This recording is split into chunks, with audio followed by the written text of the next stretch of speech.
Georgia, and it is too soon to project a winner in either state. But in Virginia, Hillary Clinton has an edge over Donald Trump based on the exit polls. Sample precincts from the early count is how we're determining that on the exit polls.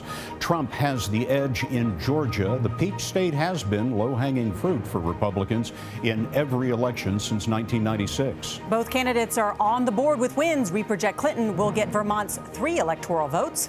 Trump rakes in 8 in the bluegrass state of Kentucky. And he gets 11 more in his running mate's home state of Indiana. We're just getting started. It's election night on CBS.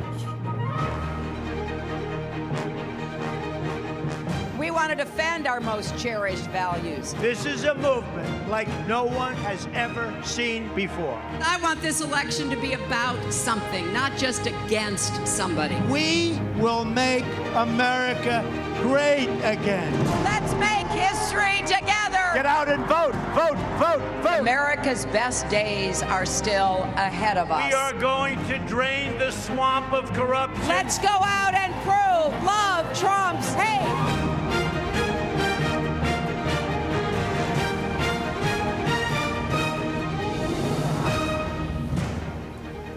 Good evening. I'm Scott Pelley with Nora O'Donnell at CBS News election headquarters in New York.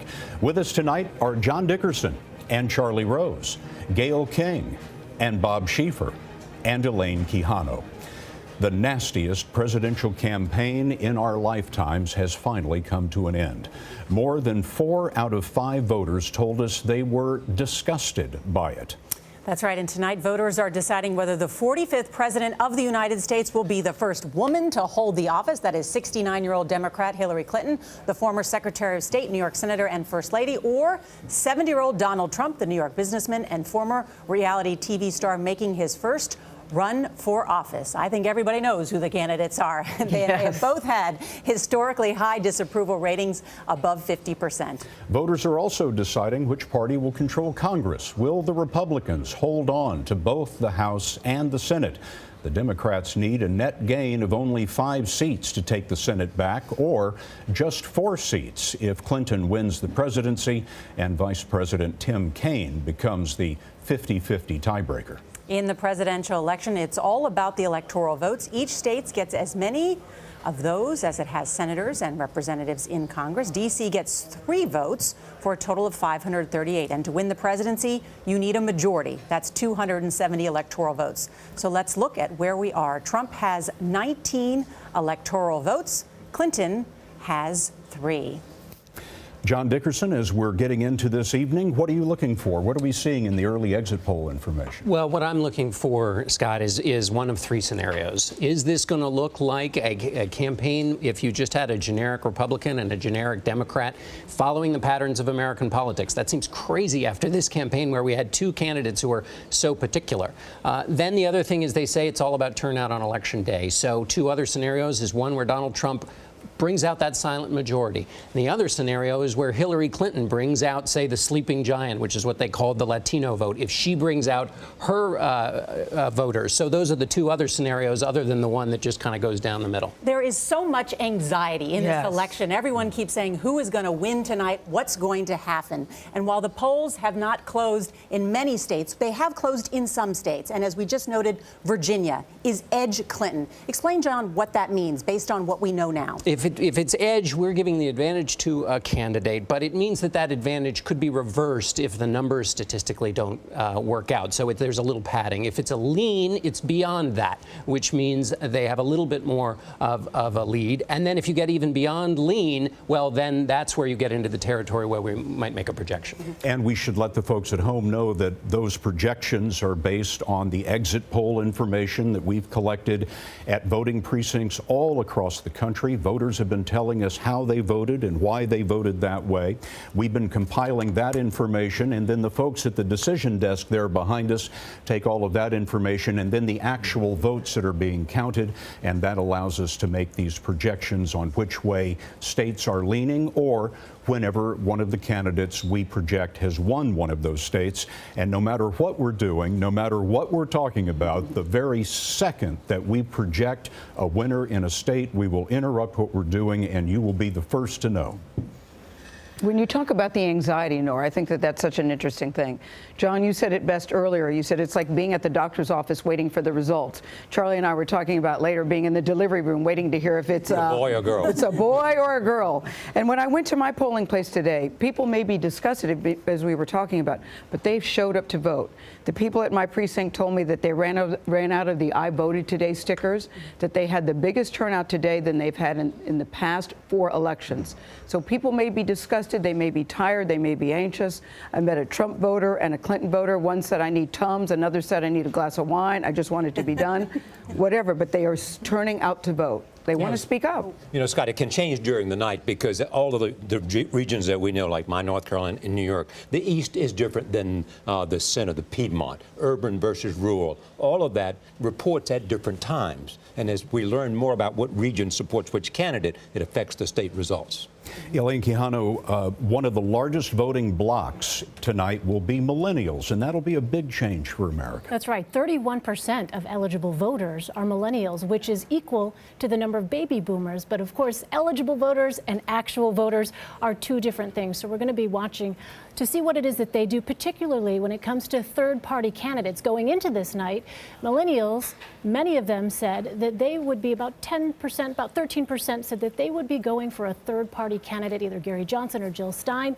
Of course, when they have tight races like this, John Dickerson, you know well, that can make all the difference. Yeah. Bob, let's talk about what we know right now. Yeah. We're talking about, in particular, Virginia and Georgia. And if at this hour, with the polls closed in Virginia, the Clinton campaign would be very, very nervous if they weren't doing well in Virginia, right? But they currently have the edge. I think we have all kind of, the handicappers from the beginning had thought this was going to go to Hillary Clinton. I think it's important, though, that if she's going to win, she needs to get Virginia. I think it'll be extremely difficult for Donald Trump to get to the presidency without Virginia. He's going to have to win someplace where we didn't think he was going to win. I think the important thing right now is there's no surprises. Things seem to be going about the way we thought they were going to go. All right, Bob, stand by. We want to go to Major Garrett, who has been covering the Trump campaign and is at the Trump Victory Party, they're calling it tonight. Major, good evening. Good evening, Scott and Nora. The mindset of the Trump campaign visible on Donald Trump's own Twitter feed. The fascinating thing about covering this campaign is, yes, you can talk to senior advisors, but Trump often speaks the truth right out loud on Twitter. And he identified moments ago the importance of the state of Florida. There is deep and abiding anxiety within Trump Tower about what they're seeing in Florida because they know and have said over and over, there is no Trump path to the presidency without Florida's 29 electoral votes. And they are deeply concerned about the Latino turnout for Hillary Clinton, plus a softening of suburban college-educated women for Donald Trump. And in that reason, Trump has urged Florida supporters to get to the polls. And it's a 2-tiered system in Florida. 67 counties, 10 of them are in the central time zone, and some of those counties don't close until 9 p.m. Eastern. So that strategic urging from Trump has real value in those counties. Because Mitt Romney in 2012 cleared more than 190,000 votes over Barack Obama, Trump needs to find every vote he can in Florida, hence the urging of supporters to get there before the polls close. Scott and Nora? Major Garrett for us tonight. Major, thank you very much. Let's go over to Nancy Cordes, who is at the Jacob Javits Center here in New York City on the west side, where the Hillary Clinton campaign intends to have its party tonight. Nancy?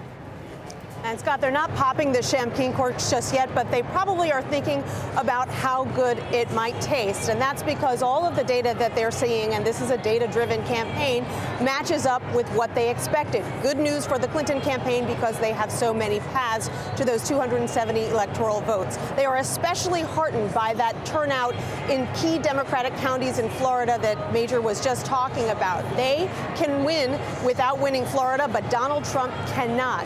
Anecdotally, what they're hearing from their army of volunteers across the country is that there is a lot of enthusiasm out there, and that tracks with what we've been seeing in our polling in the closing days as Clinton took the edge in enthusiasm among supporters from Donald Trump, who had had that edge all throughout this campaign.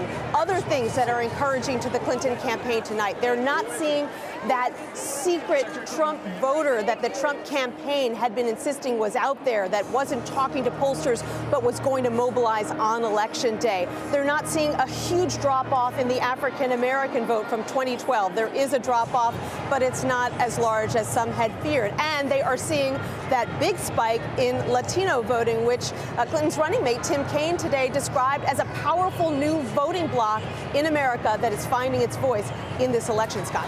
Nancy Cordes at the Clinton campaign party tonight. Nancy, thank you. Yeah, and this is the first time we've had since 1944 that we've had two major party candidates from the state of New York. Do you remember who it was? FDR and Dewey. So it's amazing to have these two candidates just blocks away from each other. You're less than 2 miles, Nora, so people could run back and forth if they wanted to. Assuming anybody would want to. Yes. Assuming they speak. Yeah. Assuming that they speak. Yeah. Assuming that maybe the concession they can get together at the end of the night. That's right, getting together. And you can see together at the bottom of our screen is the electoral vote tally. You can see there Clinton has 3 electoral votes, Trump 19 votes, of course, very early in the evening. But we want to keep that for you there on the screen so everybody knows at the moment's notice how this race is going. We want to bring in Kellyanne Conway, who is Trump's campaign manager, joins us now from Trump Tower. Kellyanne, you have been out on the campaign trail. You're getting in reports now. What can you tell us about the state of this race?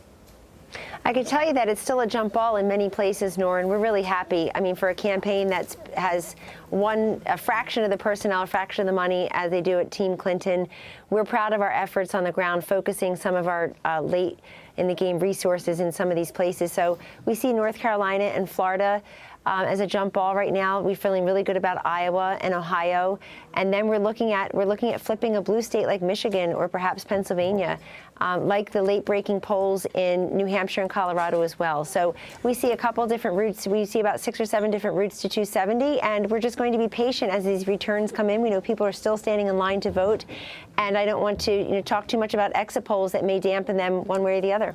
Now, your campaign filed suit in Nevada earlier today over the election. What can you tell us about that? I understand the judge is not entertaining that suit at the moment. We had received information that perhaps the polls were kept open later to allow folks to vote. And so if it's active litigation, I shouldn't comment on it further. But what I read is I've read that the judge is not entertaining that lawsuit at the moment. What's wrong with allowing the voters a chance to vote?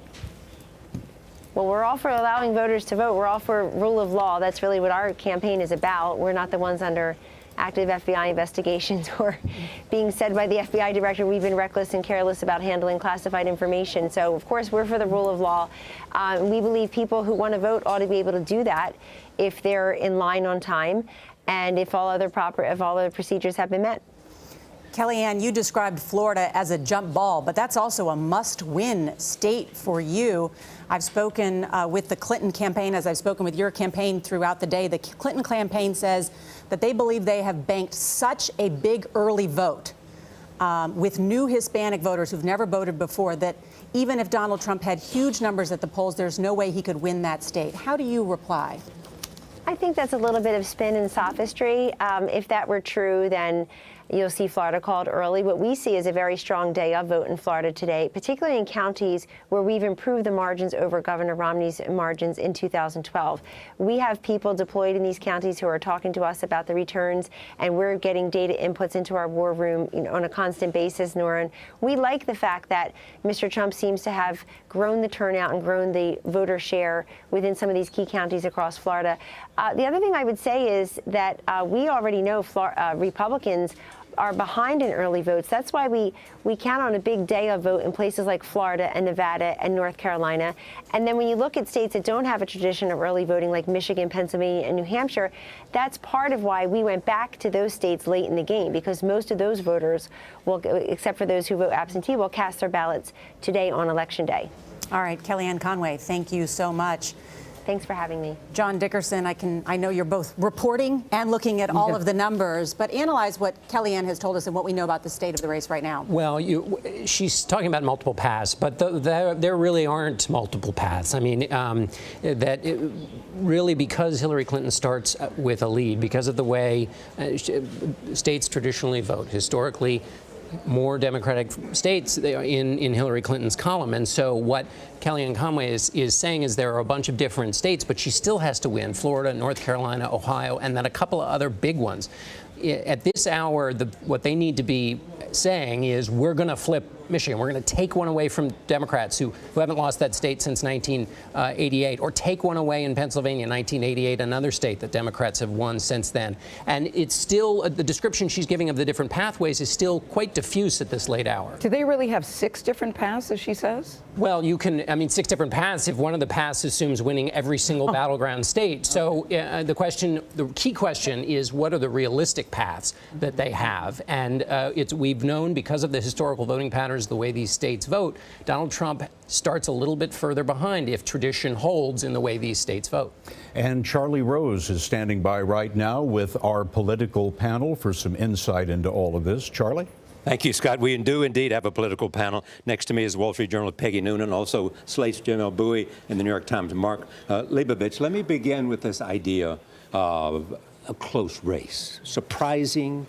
It could change during the evening as we learn more, and we have more polls that have been counted.